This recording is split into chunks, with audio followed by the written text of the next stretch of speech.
Hello, everybody. Welcome back to another episode of Rapping with the Rep. I'm State Representative Ken Gordon. I'm really excited to have as our guest Cody Case. Cody has been my staff director for almost the last 6 years, for up to close to 6 years. And Cody is moving on.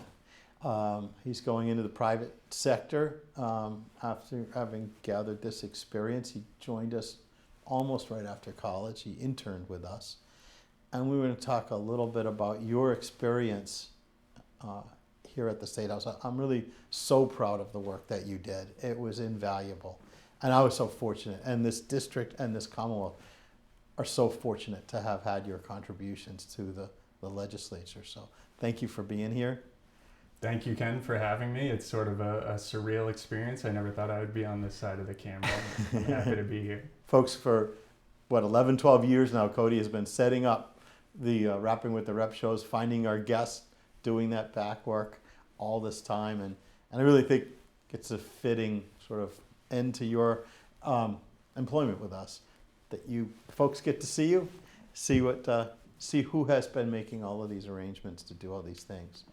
That's right. And I know you've had a busy August. A lot of people talk about, they're aware that the legislature is what we go into informal, they call it session or recess in August. But that really means is we don't take formal votes. We don't assemble as a legislature, the 200 of us, and vote on things in August. But work continues to go on. And Cody's job and the job of the rest of our staff, Cody oversees 4 other staffers, continues to go on. So thank you for doing the work. You've had a busy summer. Absolutely. At the office. One thing that I want to tell you folks is that what we were able to do together, Cody, me, and the staff, was that over the years we've addressed a program that I filed, co-authored, fought for, which is, many of you know, it's a program that brings paid family and medical leave benefits to the workers of Massachusetts. Cody was instrumental for years in doing the groundwork that brought us that law that's protecting so many people. And since it was rolled out, because it's a big program, there were certainly some bugs that had to be dealt with. We created a brand new department within the administration to manage the system. We created a new digital platform that collects money and distributes it out. All of that as a brand new program is going to invite, some adjustments that have to be made. And we've had constituents that have been frustrated on the benefit side and the company side as well. And then we've had people around the state. Cody has helped field a lot of the calls, because when people from around the state realize they need more than just the willingness of the department to address these bugs, but sometimes they need a push from the legislature, they come to our office.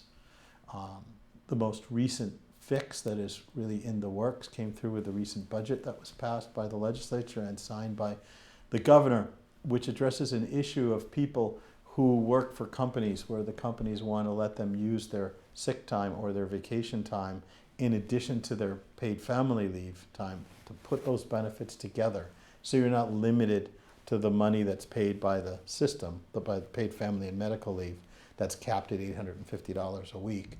If someone is earning more than that, they want to be able to use vacation time they have or sick time that they've accrued to get everything so that they can pay their bills, so that their wages are the same. We call that topping off. When we fought for this program, we were asked by businesses a lot, well, what happens? I already pay more than what you want to pay under the system. And we told them, of course, you'd be able to top off and pay your employees what they're used to getting. Well, this didn't turn out to be.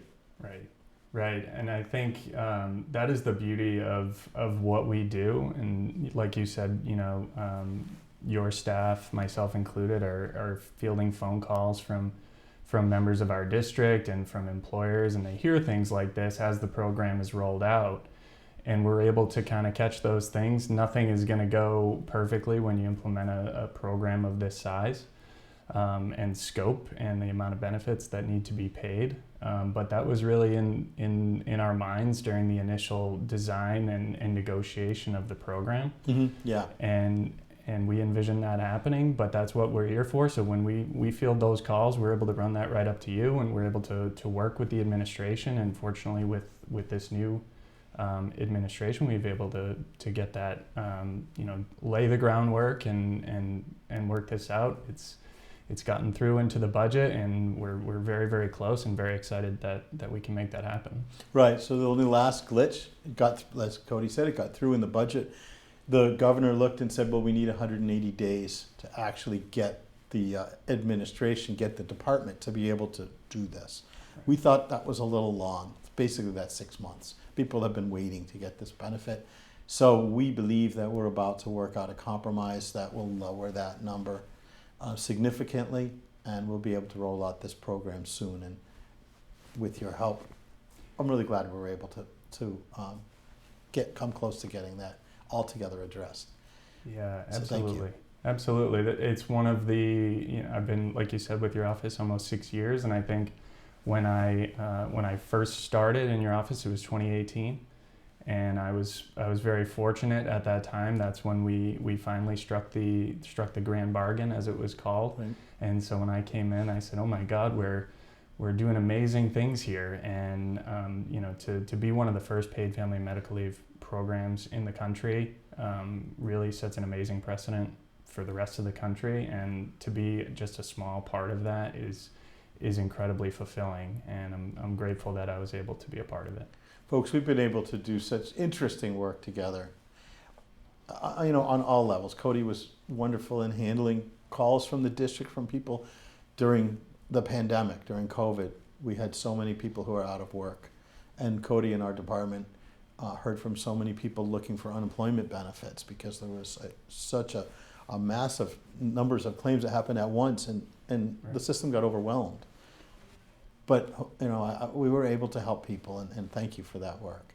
Yeah, again, this job has been so fulfilling, and again, I'm grateful for the opportunity. During the pandemic, I think it took a toll on everyone, but that's what really keeps us going in the office, is the fact that not only can we do these major policy changes that affect people's lives across the entire Commonwealth, but we can also have an interaction on a given day and hopefully help someone get the benefits that they need, whether it's the paid family medical leave program that they're struggling with an application, or the system needs a little push sometimes, or it's, like you said, unemployment benefits. So many people were left without work during that time. It was challenging because it seemed sometimes the phone was ringing off the hook, but that's why I love to do this work, is because not only do I get to see the benefit of my work on a grand scale, but also have an interaction from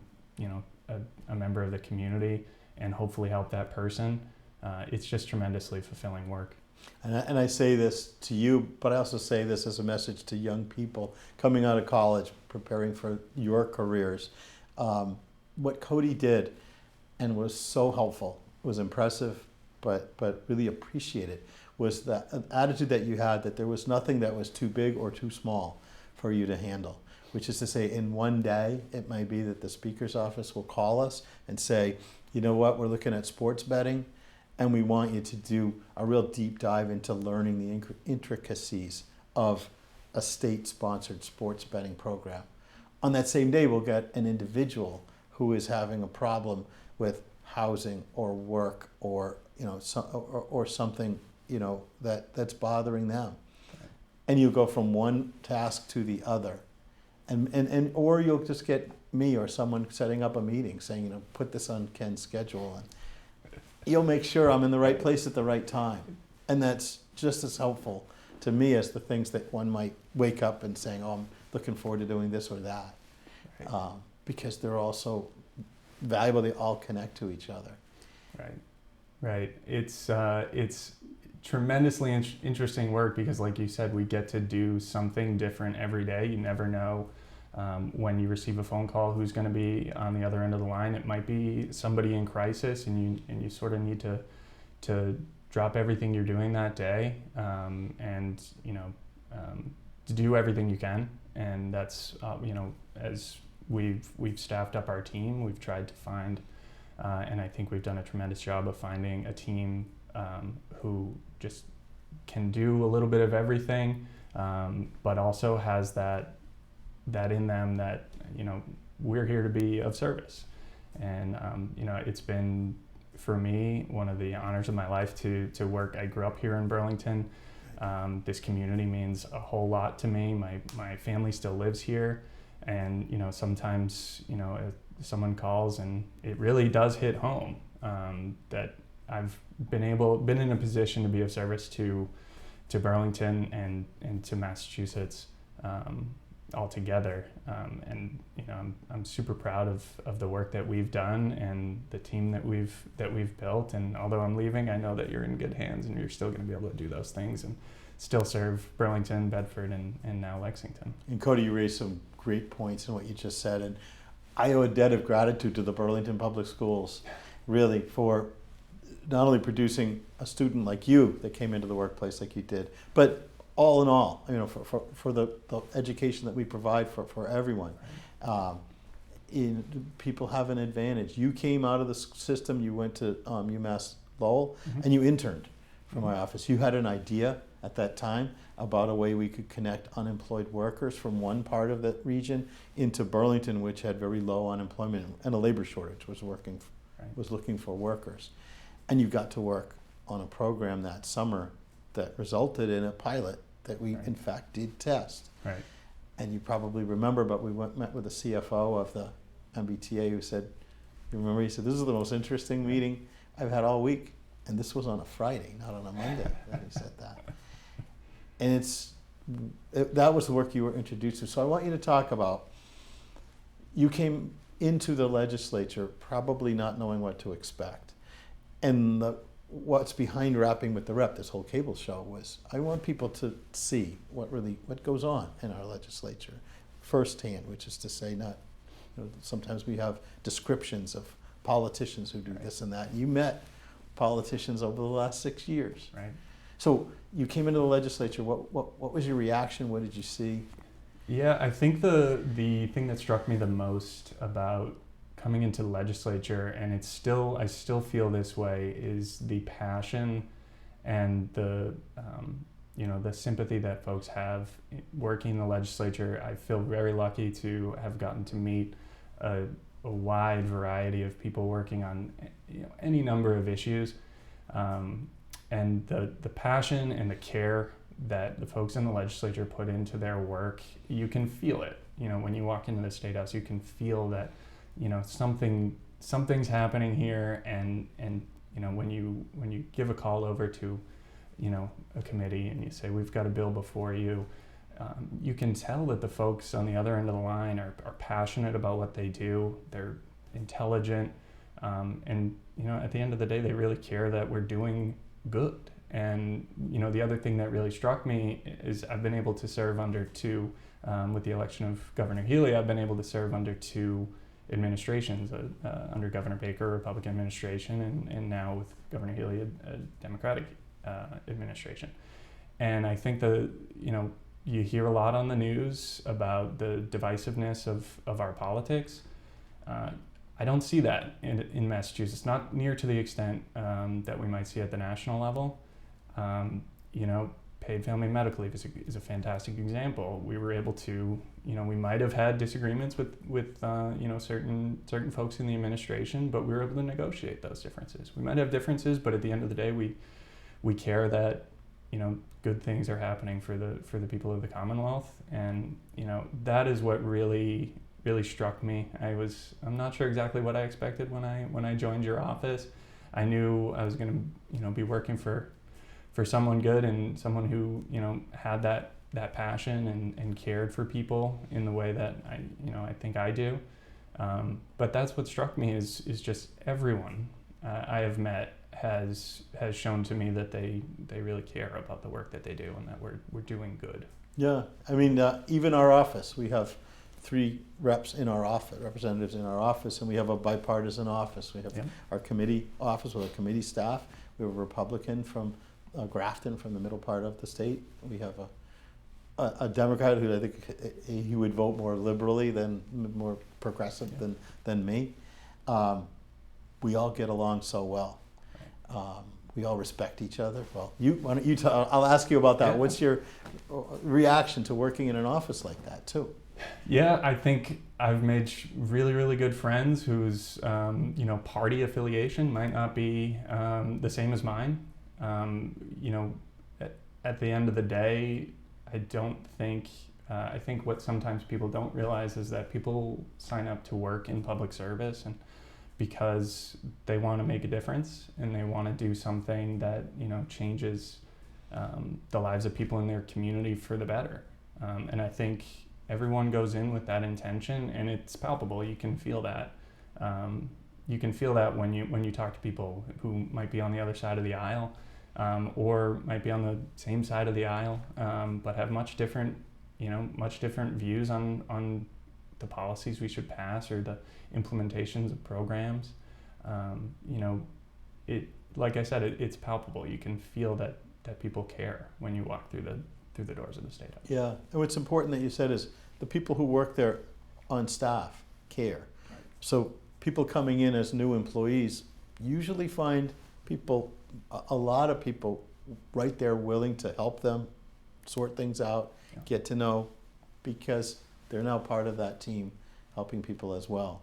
Is that what you found? And you've been on both sides of that. Yeah, absolutely. The number of times that I have, just felt lost and not sure what to do when a particular phone call comes in, and I've never dealt with an issue before. I'm always able to turn to the person behind me, whether they're, like you said, we have a Republican office in our suite, and his staff has been tremendous to us. And again, they want to help you, and you reciprocate that. And I've found it's just been a tremendous place to work. And I would encourage anyone who's interested in public service, interested in public policy in any way, to explore that and put yourself out there and see if it's for you.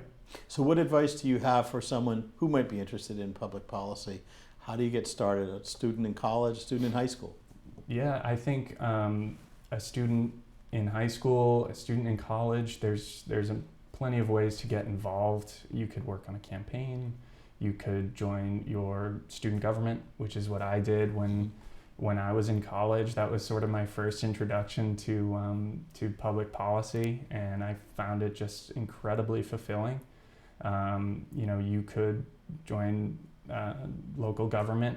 There's so many opportunities in local government. I served as a Burlington Town Meeting member for several years and was appointed to the Ways and Means Committee. Everyone in Burlington were, extremely welcoming of young people getting involved.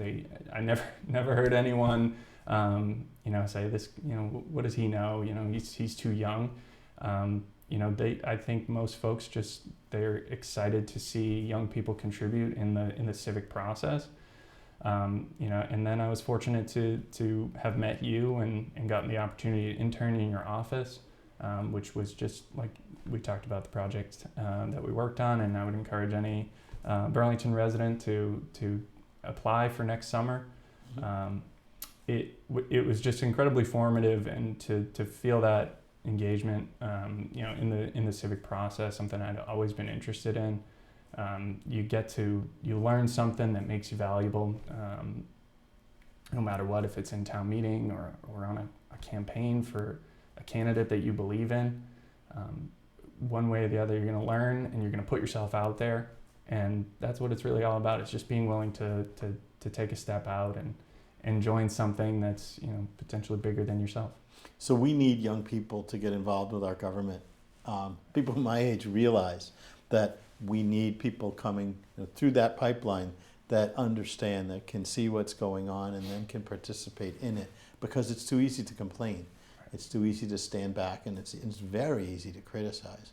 But to actually put yourself out there and do it as you did, as you said, not only coming into the State House, but within Burlington town meeting and on Ways and Means, you did that, and as you said, you were appreciated for that. People were grateful that a person younger than them was coming in, because you're our future. Right. And you mentioned the internship program, and I want folks to understand what we do, because we do have openings for next year. We accept college students, so that's anyone who has completed at least 1 year of college would apply in the winter, early spring type of thing. Send us an email, send us a resume. What we do in our office may be a little different than in other offices, although I think some offices know what we do now and it's becoming more popular. Our interns don't do busy work. They don't replicate the work of people who are, paid staffers. What our interns do is they come in and they tell us about something that they're passionate about, something they care about with respect to state law or state policy. And we ask them, okay, is it that you want to change a state law or policy? You want to start one? You want to support one? Or you want to criticize one? They create a white paper, so they have access to people within state government during about a month and a half period, and they work on a paper for their own benefit, really. But we look for something that's clear and concise, that makes a point, that talks about this is what I want to change, this is why I want to change it, and this is how I want to change it. At the same time, they hear from people involved in state government, either from the inside, the governor, lieutenant governor, treasurer, auditor, to people who are in private industry, say advocacy groups that work with government too, and explain this is how we're involved, so that it helps, I think, students get an idea of these are the various places I could fit in if I am interested in doing that. We've had some great interns. Right. We have, how many are now working in the State House? 4 or 5, right? At least 3. At least 3, okay. As I know right now, some may have left. Yeah. But yeah. I would also say, if for those who are interested in the internship program, every spring we work with BCAT, and they've been good enough to put out our press release regarding the internship program. So if folks are interested, they could look to BCAT, assuming that we can get that out in B News again.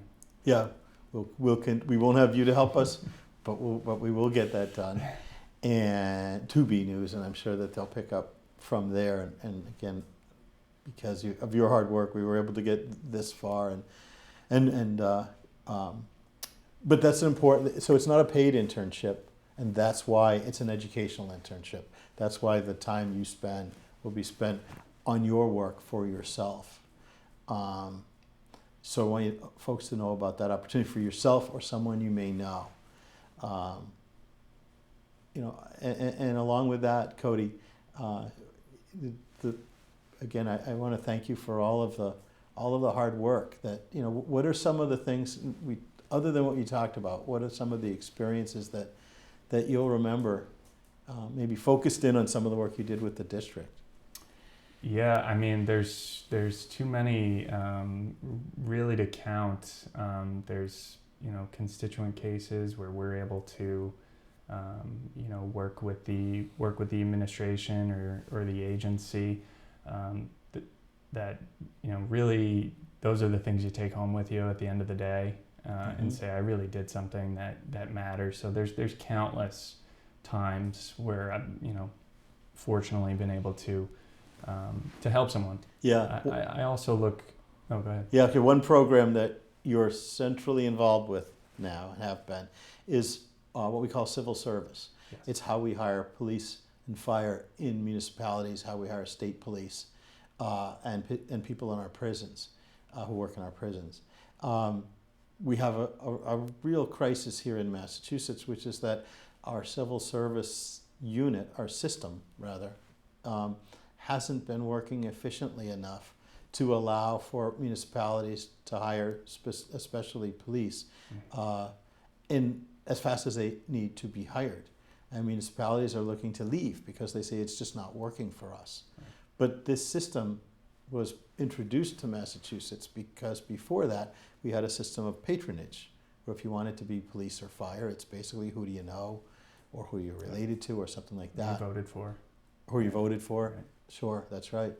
And so it provides an important protection, and we think it's worth saving and it's worth protecting.